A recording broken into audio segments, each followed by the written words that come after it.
ইরানের সঙ্গে খুবই ভালো আলোচনা হয়েছে। ট্রাম্পের এমন দাবির পর ইসরায়েলে 7 দফা হামলা চালিয়েছে তেহরান। এর আগে ইরানের গোয়েন্দা সদর দফতর, 50 সেনা ঘাঁটি ও ক্ষেপণাস্ত্র ভান্ডারে হামলার দাবি করেছে ইসরায়েল। এদিকে ইরানের জাতীয় নিরাপত্তা পরিষদের নতুন প্রধান হয়েছেন বাকের মোহাম্মদ জোলকতার। বিস্তারিত আফসানা নীলার রিপোর্টে। কালার এক্সপার্ট ডার্ক স্যাপ এবং মাইল্ড অন হ্যান্ডস টেকনোলজি সমৃদ্ধ অরিক্স অ্যাডভান্স ডিটারজেন্ট পাউডার আপনার লন্ড্রি এক্সপার্ট। ইসরায়েলের হামলার জবাবে 10 ঘন্টার মধ্যে তেল আবিবে 7 দফা হামলা চালিয়েছে তেহরান। এর মধ্যে ইসরায়েলের বেন গুরিয়ান বিমানবন্দর লক্ষ্য করে হামলা চালানোর দাবিও করেছে ইরান। হামলায় 4 জনের মৃত্যু হয়েছে বলে ইসরায়েলি গণমাধ্যমগুলো দাবি করেছে।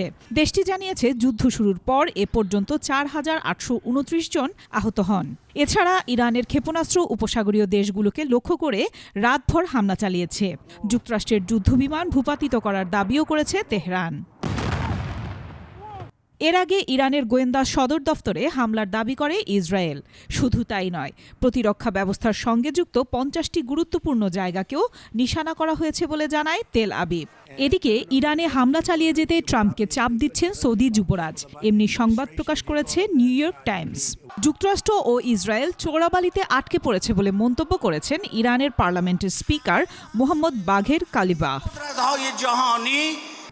অন্যদিকে অভিযান শেষ না করেই গ্রিসের ক্রিট দ্বীপের ঘাঁটিতে ফিরে গেছে দানবীয় মার্কিন রণতরী জেরাল্ড ফোর্ড।